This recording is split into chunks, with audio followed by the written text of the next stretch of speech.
الله یو غټ بریکینګ نیوز دی چې په هغې کې زرمس خان سابقه تحصیل ناظم جی یو آی هغه په پاکستان تحریک انصاف کې باقاعده شمولیت وکړو او زمونږ سابقه صدر پاکستان تحریک انصاف جناب امرالله خان هغه په حق کې دستبردار شو او ان شاء الله تعالی د جذبه تحصیل نه به زرمس خان چې د پاکستان تحریک انصاف د پلیټ فارم نه به کنټیسټ کوي. زموږ امید دی ان شاء الله تعالی څنګه چې زرمس خان په مخکې حالاتو کې په سخت حالاتو کې د جمعیت علماء اسلام په وخت کې چې تحصیل لپاره کوم قربانیانې کړې دي هغې نه به ان شاء الله تعالی زیات برچر کړی حصہ اخلي. موږ مبارکباد ورکوو په هغې کې زمونږ سابق ناظم اعلی جناب دلروز خان امرالله خان او د پاکستان تحریک انصاف نور ټایګران چې موجود دي. بسم الله الرحمن الرحیم.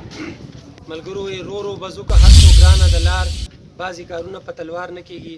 نو موږ زرمس خان حاجي زرمس خان ته سابقه تحصیل ناظم جذبه ته د خپلې پارټۍ په راتګ ډېر هرکلی وایو او ډېرې پارټۍ داسې دي چې هغو سره ملګرو سره زیاتې وشي قربانیانې ورکړي او هغو څه ازاله ونه شي. نو موږ ویلکم کوو دته انشاءالله او انشاءالله دا به ثابت کوو انشاءالله چې زرمس خان حاجي زرمس خان به تحصیل ناظم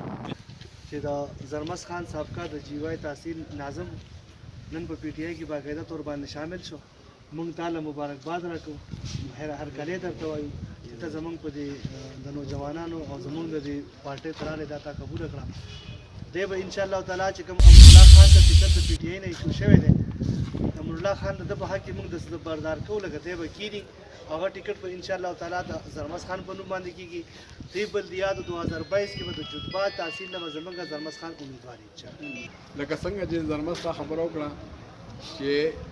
دا دغه چې تحصیل دا به د پی ټی آی نو الحمدلله په 2018 کې چې دی